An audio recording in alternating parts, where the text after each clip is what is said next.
Guys, I'd like to welcome to the podcast a new guest. Well, you've probably heard on social media of the persona Libs of TikTok. On Twitter, it's at Libs of TikTok. And we have the creator of Libs of TikTok. It's Chaya Raichik.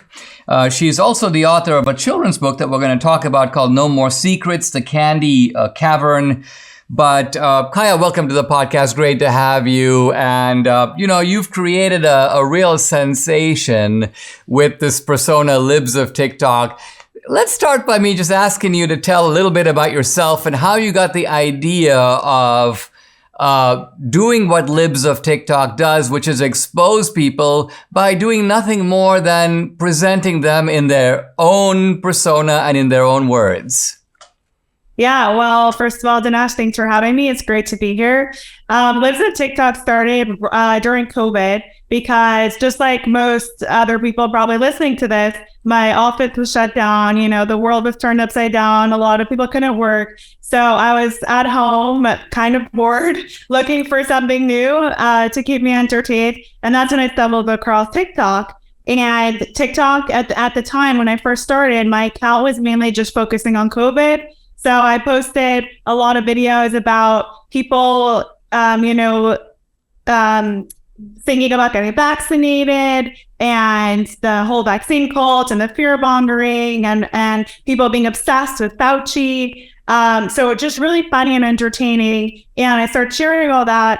And then I stumbled across the other side of TikTok where I saw these activists and groomers and predators, and these people are in all the industries. So teachers and doctors and counselors and just activists in general. And these people, I realized, were targeting kids on TikTok, and they were trying to push this agenda to basically sexualize kids. And I was like, this is like so crazy, and nobody was like talking about it. And I just knew that I had to expose this. And that's when Libs of TikTok became a mission to protect children and to protect childhood innocence.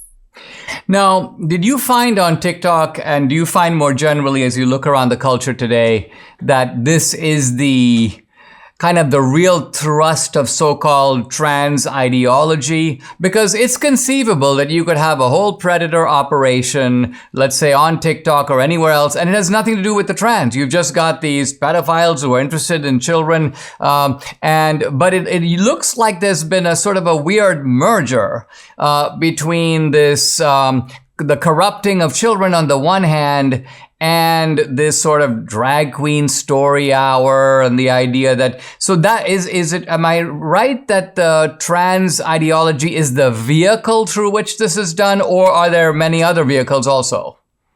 Yes, I think you're right. And I think it really thrives a lot on TikTok specifically, because I believe that TikTok is a weapon for China to destroy us from within, to target children so that we have a confused and chaotic and destructive society. So that's what I believe. But so we're seeing specifically on TikTok all of these activists who are pushing the trans agenda, who are pushing gender ideology, and I think that it does exist on other platforms as well. But the way that TikTok is designed is that they feed, with the algorithm, they feed kids this type of content. So I believe that it's being pushed onto kids specifically. And TikTok is also a platform, I believe, for narcissists, because they just video themselves, they put it out there, they just want views, they want to just talk about themselves. So that's why it really became a center for people who are activists, who want to push it. They want to talk about their pronouns and about their gender. So they do that, and then the algorithm feeds it to kids, and then we're left with just tons of confused children, and that's exactly what I think China wants. I mean, the technique that you came up with, which is so simple, is essentially to just cut clips of people speaking in their own words. And I think it's quite amusing how people began to scream and accuse you of being hateful. And you were being hateful for doing nothing more than showing people, in a sense, their own designed self-presentation. Did you suffer censorship either at Twitter or YouTube or Facebook? Talk a little bit about what the left has done to try to go after you. Yeah, so I think that with a lot of these activists and the far left in general, they want to exist in their own little bubble where everybody agrees with them. So I was taking their own content, sharing it with zero editorial, barely any commentary, and they couldn't stand to see it because it's being shown to people who might not agree with them.